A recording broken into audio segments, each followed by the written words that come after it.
when I fail at something that I know I can do, I'm super, super hard on myself. But then I just look at it like another learning opportunity. And so I used to never think like that. So me having a clear head and a sober mind, I can think, okay, what can I do to turn this fail into, a success? Hey, welcome to the Ninja Babes podcast. I'm here with Kendra and Nyrkkanen, and we are back because, funny story, we kept trying to record this and we're having all sorts of crazy tech issues. So thank you for listening. Kendra, I'm so excited to have you on because we featured you not that long ago in a Ninja Babes Wow Wednesday post, sharing about you being the sober ninja and being 8 years sober. So congratulations again. Thank you. And I'm really excited just for everyone to hear your story because you've been through a lot and you've come out on the other side as a stronger person and someone that I'm really learning to admire. And honestly, like reading through your whole story on your website, I was just like, wow, like I really can't wait for you to talk and to share because I know that you've learned so much and I think that other people would benefit from your story as well. So thank you for being on today. Of course. Thank you for having me. So, just so people can kind of like put you into place in the ninja world, where do you live and where do you train and who are you in the ninja world? So I live in Odessa, Texas. I actually go to a gym in Midland, Texas because we don't have any ninja gyms over here. Um, so if I want to go train ninja, I have to either go to Albuquerque, I go to Ninja Force Gym over there, or I will go to Strong Ninja in Farmers Branch or Obstacle Warriors in Dallas, Texas. And I am just trying to kind of make the Sober Ninja a name, I guess a name for myself. It has become a huge part of who I am.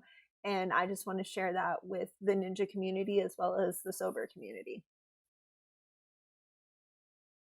Yeah, absolutely. I mean, your story is really incredible, and I know for you it's like taking things one day at a time. But I just want to say, like, I'm so happy to be part of a community that wants to support you, and I know the ninja community at large and like Ninja Babes, half of why I want you to come on is so that we can learn how to better support you and so that you can share your story and be more empowered to continue on. So, woohoo! Thanks for being here. Well, thank Okay. you. um, so how do you did apply for A&W this year, right? Tell us where you're at with that. I know you're waiting to hopefully, fingers crossed, get a call. Yes. So I did submit my submission video actually 8 days before the deadline. And ever since then, it's just been kind of like since calls started going out January 26th, like my phone has not left my side. I have a watch that is connected to my phone. So every time my phone rings, my heart drops because I'm just like, I want to compete so bad this year. But at the same time, I kind of have to think if I don't get selected, then that means I just have a whole nother year of training. Yeah, it's true. And I can definitely relate to that like heart trap feeling. Like so many people can definitely experience that or have experienced that. So, Yeah. yeah. Yeah. I've had like dreams where I get the call and I'm just like screaming and crying. And I honestly feel like that's how it's going to be if I get the call. Absolutely. Yes. And hopefully you're lucky enough if you do get the call to have a video of yourself receiving the call because there's never anyone standing with me when it happens. But I know other people they've had someone be able to like quick whip out a phone and like the videos are priceless. Yeah. Yeah. That's what I'm hoping for is I'm around somebody that can record it. Yeah, That'll be a big deal. definitely. So you are the sober ninja. Can you just give us we're going to get into your whole story, but can you just give our listeners like a sneak peek of why did you give yourself the name the sober ninja? Like, why does it mean so much to you? Um, when I started doing like training for ninja and everything else, I was like, I'm going to be a ninja warrior. I'm going to be like, you know, Jessie Graff is one of my favorites to watch, of course, with her. And then, just like with her stuff, I'm like, I'm going to be like, like her. I'm going to do what I can to get on the show and just like be this strong woman. And then I was about 5 years sober whenever I came up with the Sober Ninja. I was like, this will be my name because every ninja usually has a name.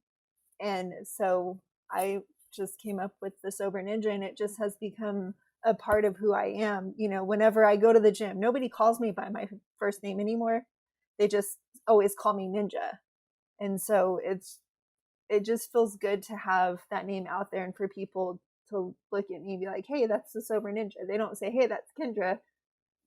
They say the Sober Ninja. So it's empowering because I can, get, like I said, get my name out there, and hopefully my story, my struggles, and my journey, can help somebody else. Does having people call you the sober ninja and calling yourself the sober ninja, does that help you stay focused on your sobriety and what you are trying to accomplish? It really does because, I mean, like I said, sobriety isn't just something that you can be like, okay, I'm going to do it and it's done. No, sobriety is something that you have to work out every single day. There's days whenever, I get cravings or whenever something triggers, and it happened a lot last year. This couple of months, not so much, but you still get those cravings and those triggers. So, me thinking, okay, you have to do this, and you named yourself the Sober Ninja. This is going to be a commitment because your sobriety, people are going to look at you and be like, okay, she's sober, but for how long? Like, I want people to know that this is a long time commitment for me because I work at it every single day, and I make sure that any triggers, I recognize those, and I understand that I can relapse at any minute, no matter how many years I have. Yeah. Wow. I mean, it's true. And I think this is like a tangent for a second, but I really do think that names have such an impact on just the way that we see ourselves and what your name means, or, whether it's like a ninja name or your actual like given name. And so I think that's really cool that you named yourself the Sober Ninja. Well, thank you so much. So why, before we jump into your story, actually, um, can you just share like what does sharing your story mean to you? Like, why do you want to share your story? I've always been really ashamed and really embarrassed to tell people that I'm a recovering alcoholic, or about my past, because, a lot of people say that people don't change. And that's true to an extent, but some people do change. And yes, it takes a while for people to see that. But I want somebody to look at my story and be like, okay, she went from this all the way over here. Like, if she can do it, then I can do it. And I want people who are in recovery, or people who are even in active addiction, to know that, you don't have to hit rock bottom in, or, I mean, most people's rock bottom is them dying. And a lot of people can save themselves before that happens. And it's not really so much somebody saving them, it's you have to save yourself. Like, you have to want it enough. And so I want to show everybody that sharing my story, being open and transparent, that, from one extreme to the other, you are capable of getting to that point. Absolutely. That's really powerful. So, why don't you go ahead and take us back to childhood and just sort of walk us through your life into high school and kind of where you got started and where the story starts? So the story kind of starts like, a lot of addicts and alcoholics will blame their past on their drinking, or, anything that they use. And for a while, I blamed my parents getting divorced while I was in high school on my drinking. Well, my parents divorced, so I'm allowed to drink and everything else. But it wasn't necessarily that. Like, I've spent my entire life from, very young, at a very young age, to even my adult years, where I wanted this need of acceptance. I wanted people to want me. I wanted people to want to be around me and everything else. I've always been very loud, very wild, and very obnoxious. Like, that's just who I am. And a lot of my family members, didn't really care for that. It just always felt like they didn't want me. And as a child, like, you can see that from your aunts to your uncles to your grandparents that, that you don't feel wanted. So even in high school, I spent years trying to get my friends or so-called friends to accept me and want to just have me in their lives. But at the same time, it got to the point where I was doing anything and everything to try to impress people and to feel accepted, that it just took me down this road of making horrible decisions for myself. So I used to blame a lot of stuff on my experiences in my childhood and in high school. And now I've recognized that those were my choices. So just having friends that, were, like I said, and kind of like you were in an abusive relationship and you didn't want to leave those friends. And I think a lot of girls can relate to that, because you have like your group of friends, but at the same time, you always have mean girls that, are ugly and hateful to you, and you stick around because you don't want to be judged and you don't want to be put off to the side and ridiculed for the things that you do. So it just kind of went from there. And then at about 15, I started drinking, and 17, between 17 and 24, it was an every day, every weekend thing.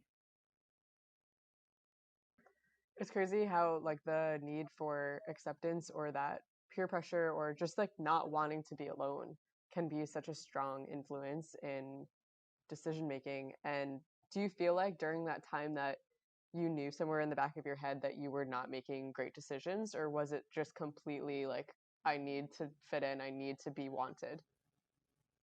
I think it was half and half. Like, I knew the stuff that I was doing was wrong because I thought that I was like confident in myself, but really it was a false sense of confidence.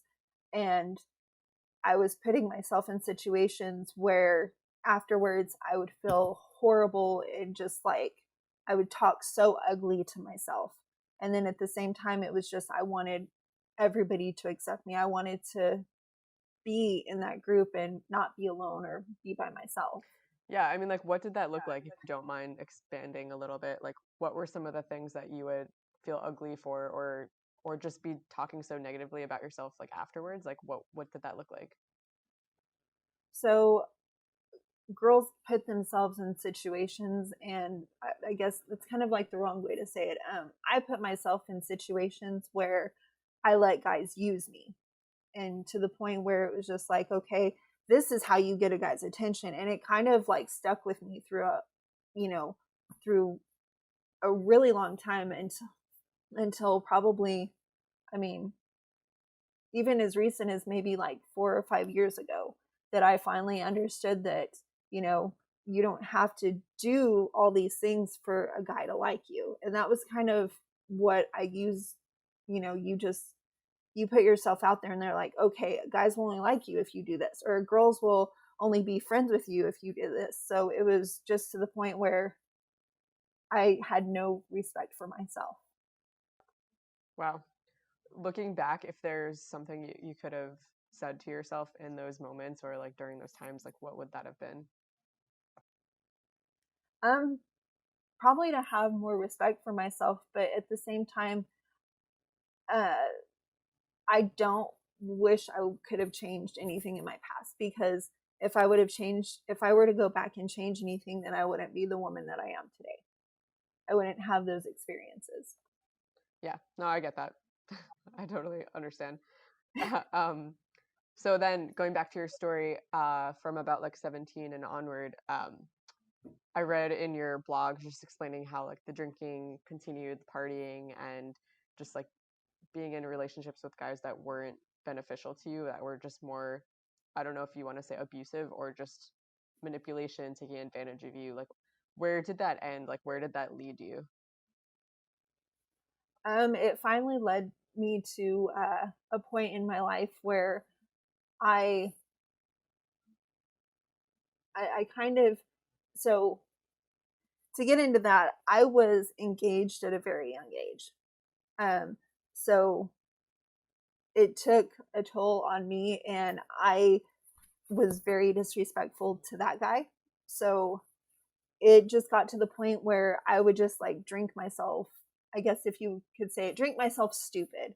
And I, not to like go into all the details, but I was very disrespectful towards him and everything else. And it wasn't just in that relationship, it moved into the next relationship to where I completely tore this guy, apart. And it's kind of like when you're in addiction, you don't really care who you hurt. So it just was like all about me, me, me, me, me. So for a while it just went to that point, and it took somebody extremely strong and awesome to pick up the pieces and kind of put it all back together. And so I don't know, it got to the point where it was just, it was too much, I guess. And I didn't see it, and maybe I just didn't want to see it, but the partying and everything else, it just got to the point where it was just, I needed the alcohol. I needed every day, I would wake up shaking. I needed it. So a lot of people don't really know how bad it got unless they were completely around me like throughout the entire day. So to be able to understand that, it just, you know, it went all the way to that point. Yeah. And so you described in your writing a time when you basically were suicidal, but I think at that moment you might not have said that, but you had described trying to flip your car and just like not caring. Um, After that, you did start going to AA meetings and kind of looking for a way to get sober. But can you talk more about that? Like, how did that feel during that time, and what really pushed you to try to make those decisions and like move forward? And did it stick, or like what was that like for you? So the night that I did try to flip my car, it was just kind of like to the point where my emotions just got to be too much for me. I just like, you get in your own head and you're in your own body, and it's overwhelming. You can't take it anymore. And so that night, I actually spent the night in the hospital. My boyfriend and two friends found me out where I was. I spent the spent the night in a suicidal. They had me on suicide watch. They ended up letting him take me home, and that next morning he gave me my ultimatum. He said, "You either pick me or the alcohol." So that was, I mean, it was really hard to be in there because, and I don't think I've ever told him this, but just having him in the room, I was so mad at him. And I don't know why I was mad at him, but looking back now, I just remember him, having his head down, not wanting to look at me. And people who are like that, who have those thoughts, they don't see like what you're going to do to the people that you leave behind.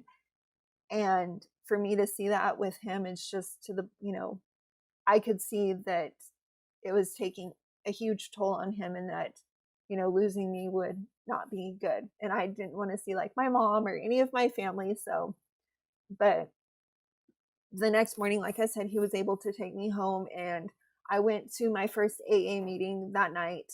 And I remember crying as soon as I left because I just kept thinking, I can't do this. Like, at that point, I didn't want to get sober. And I only did it because I was given the ultimatum. So I was sober for 8 months the first time, and then I relapsed. And the second time around, I got sober for myself. And it wasn't really like something that clicked. It was just kind of like, you need to change something about yourself, or your life is going to, just completely go downhill from there. And so it's always funny because I ask him why, because we were sitting at a restaurant and I ordered a beer and he let me drink it. And I always asked him, like, why would you let me drink it? He's like, you needed to realize on your own that you had a problem. He's like, you weren't going to you weren't going to stay sober for me. You would do it for yourself though. So that was the huge thing. That's why it stuck the second time around, was because I did it for myself. Wow. Yeah. Well, congratulations. I mean, again, you're 8 years sober now, right? So. Yes, yeah. January 2nd was 8 years sober. And it's a lot to take in. I know it's a lot. I am a huge mess and with all that stuff. And I know a lot of people, I'm sure listening to the podcast are wondering, why did this guy stick around?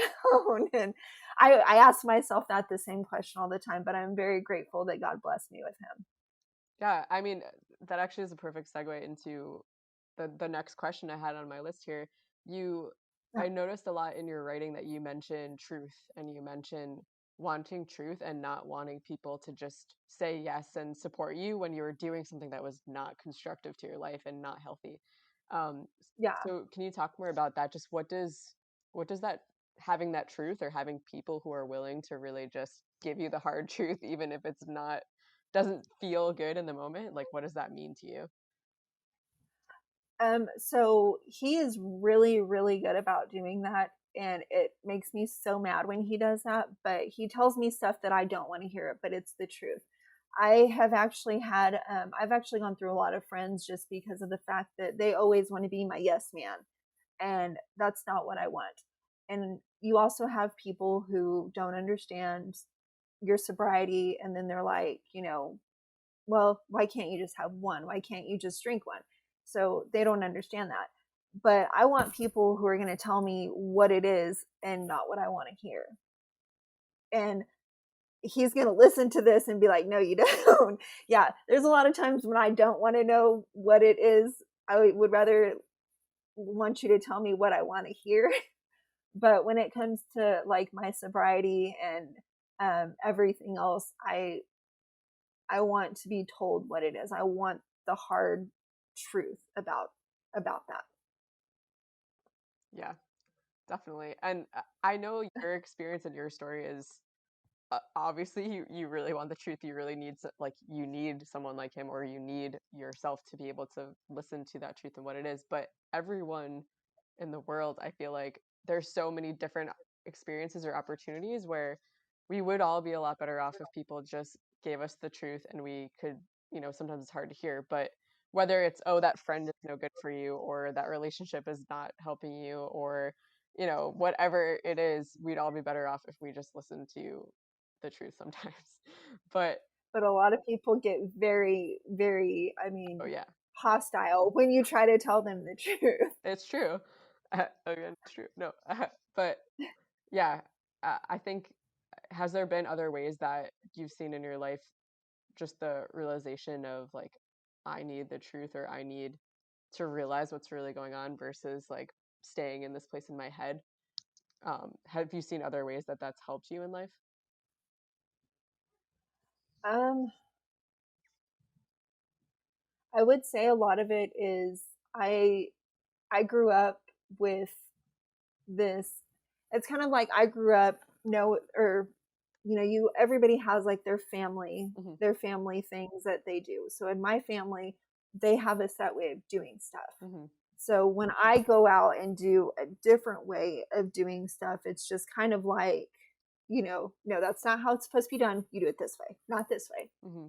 So it's kind of like I've seen what can happen on this side of the fence, and I've seen what happens on my side of the fence, and neither one is better than the other, but one is a different path, and the other one, leads you down the same road that everybody else wants to go.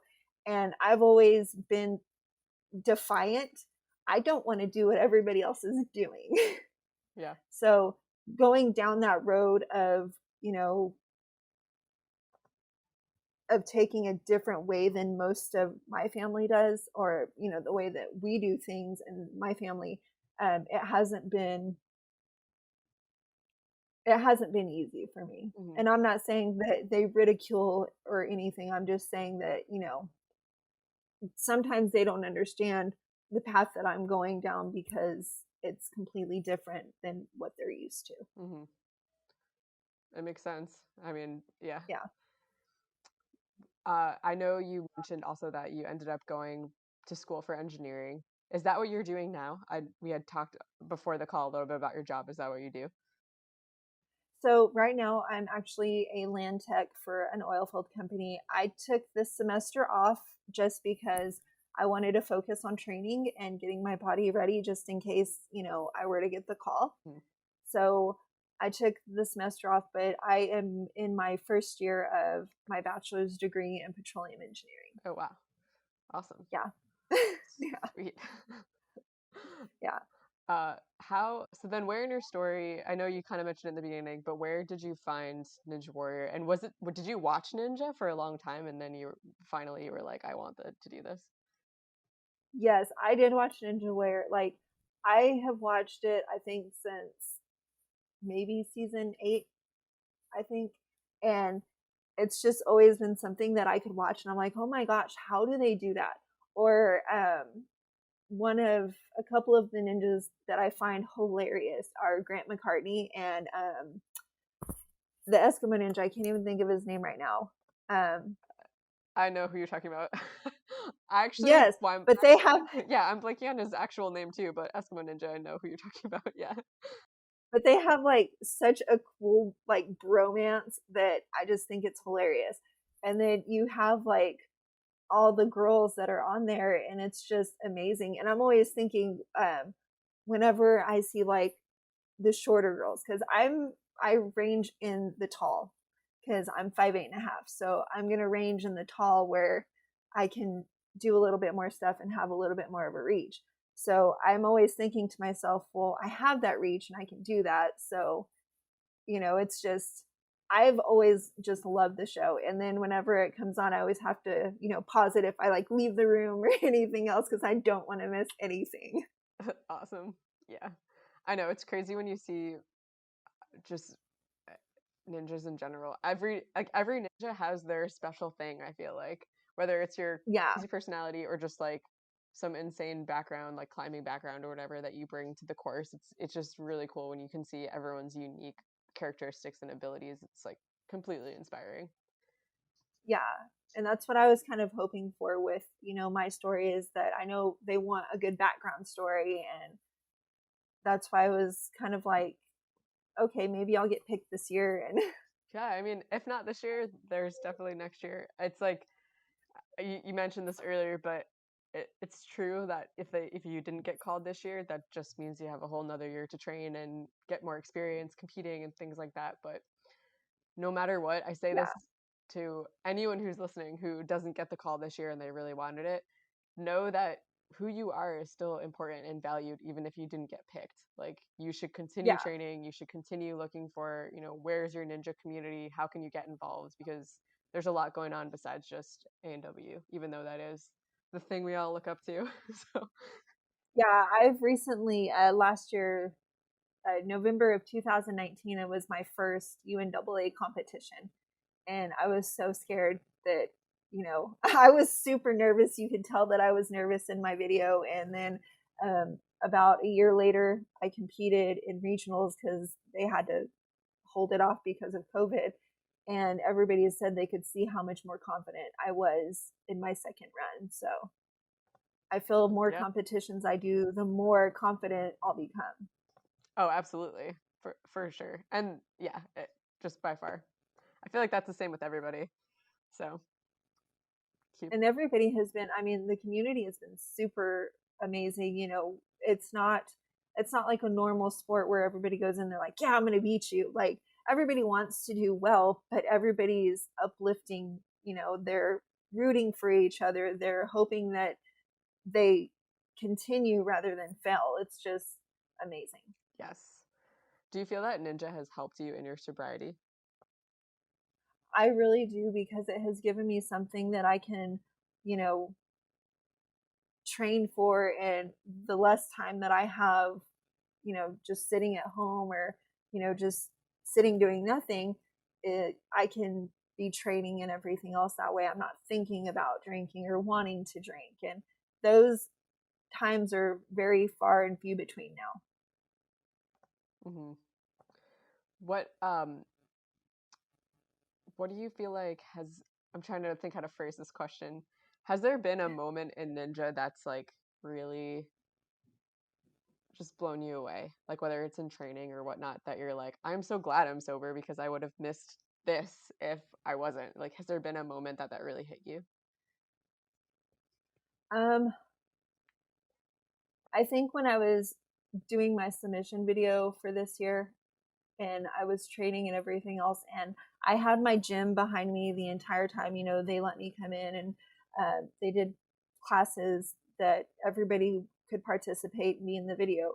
And if I weren't sober, like, none of that would have been possible. Like, I wouldn't have the mindset that I do now. I push myself to do better. And every time it kind of stinks because when I fail at something that I know I can do, I'm super, super hard on myself. But then I just look at it like another learning opportunity. And so I used to never think like that. So, me having a clear head and a sober mind, I can think, okay, what can I do to turn this fail into, a success? Wow, that's so incredible. Like, I know like all of us talk about that, but it's literally one of the coolest things about Ninja, and the fact that you can do that now is completely life changing. Like, it's not just Ninja, it's every part of life. It's like you can look at any obstacle, any problem, and say like, okay, like how can I think about this? What can I do differently? Like, if I fail, I can keep going. And it's just such an incredible Yeah. testimony. Well, and that was like one of my classes. I failed one of my classes, and, well, not completely failed, but I didn't pass it. And I looked at it like, okay, I'll take what I learned from this class and put it, take it into doing it again. And I would never look at that. If I would fail at something, 8, 9 years ago, I'd be like, I'm done. I'm not, I'm not doing it again. Wow. Yeah, what a turnaround. That's really cool to hear. Yeah, extremely. So we're coming towards the end of our episode, but I just wanted to say for all of our listeners, we have a little bit more here with Kendra now, but if you are a Patreon subscriber, then you will hear the bonus content, which is going to be about like 10 more minutes of episode that if you're just listening to this on the regular podcast, you will not hear. But if you want to hear it, you can go on to Patreon and become a supporter of the Ninja Babes podcast, and then you will get all of the bonus content. So for our last question on the regular podcast here, is there something like what would you want people to learn from your experience? So just like looking at life, what do you want people to take away from your story and who you are? I want them to know, and it's even on the back of my shirt, that my past does not define my future, as well as everybody else. Like, the things that you do in your past, you can take them and learn from them and put them into something useful. And it's not going to define who you are as a person, because the person that existed in the past is not the person that exists now. And even if you're going through, recovery or addiction, is as long as, like, you're willing to put in the work for yourself, you're gonna stay sober. And that's one thing that I've learned, is that as long as I'm working at it every single day, and I keep that mindset that, I've got this, I could relapse at any minute, but I'm not going to. I can do all of that stuff. Plus, it really helps to have, I mean, the sober community helps me so much. The ninja community is so helpful. And I've also got my community at my gym. So, as I would say, get you a support system and have them there with you, because you honestly cannot do it by yourself. You have to want it, but you can't do it by yourself. And I just want them to know that if I can get and stay sober, then they can as well, especially after all the craziness that I have been through, or not have been through, the stuff that I've put myself through. Yeah. If there are people struggling with some sort of addiction, where would you point them to, or what would you tell them to do? Or what would I don't know, what would you say? If they are wanting help and wanting change, where should they go? So I would say, like, your best bet is to find an AA group near you. Some people don't do AA. You can also do Celebrate Recovery. It's more of a faith-based recovery system.